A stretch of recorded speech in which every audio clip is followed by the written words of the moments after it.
Quando o cristianismo sai de cena, o que surge no seu lugar é o paganismo. Os povos da Europa cultuavam objetos, trovões e deuses criados pelas mentes de sua cultura. Há pessoas no mundo pós-moderno que adoram legumes, bebem sua própria urina, se alimentam de luz ou ainda adoram astros em pleno século XXI.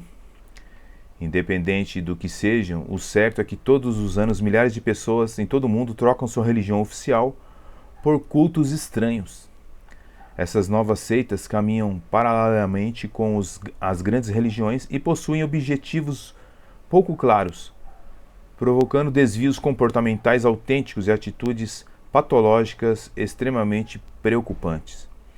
Há censos do IBGE que registram que 2,3% da população brasileira professa uma outra religiosidade. Fanáticos religiosos não faltam no mundo atual. Comissionadas para investigar o fenômeno, chegou à conclusão de que o perfil de uma seita envolve fanatismo, obediência incondicional, exclusividade do grupo e liderança messiânica. Mas há alguns grupos ou seitas que se desviam devido às suas práticas anômalas, promovendo cultos com elementos que se afastam dos padrões convencionais. Afinal, a liberdade religiosa é uma questão que toca a todos indistintamente. No entanto, não podemos confundir as coisas a ponto de sermos ingênuos e tolerar as ações irracionais de tais grupos e seus cultos excêntricos. O termo culto detona basicamente dois possíveis significados interrelacionados: adoração ou homenagem a uma divindade, ou um ritual, uma liturgia, ou seja, um modo de exteriorizar essa adoração.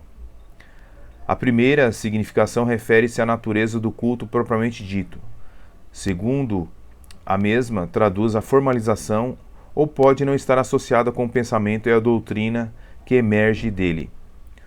O culto está essencialmente ligado à religião, e como esta possui uma conotação de ligação do indivíduo à divindade, do latim religare, o culto atua então como um meio pelo qual se consegue pôr em prática a religião.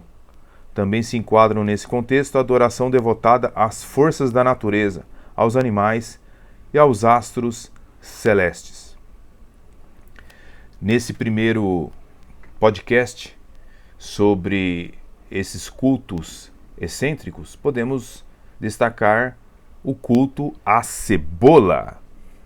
Seita criada por François Thomas, um francês que, segundo ele, teve uma revelação em 1929. Em suas próprias palavras, François Thomas descobriu então que a cebola vai à perfeição e viverá sempre. Ele então decidiu adotar o nome de Irmão Thomas e começou uma viagem pela França para encontrar discípulos. Essa seita, que sempre permaneceu confidencial, ainda estaria ativa na região de Paris, mas a sua descrição dificulta qualquer busca de informações. A liturgia do culto é a seguinte: as pessoas se reúnem em volta de uma cebola e vão destacando-a lentamente, camada por camada, até chegarem ao talo, que, segundo creem, é a parte mais importante do ritual. O indivíduo que estiver em concentração e contemplar a sagrada gastronomia alcançará a pureza espiritual. É mais um dos cultos excêntricos que não levam a lugar algum.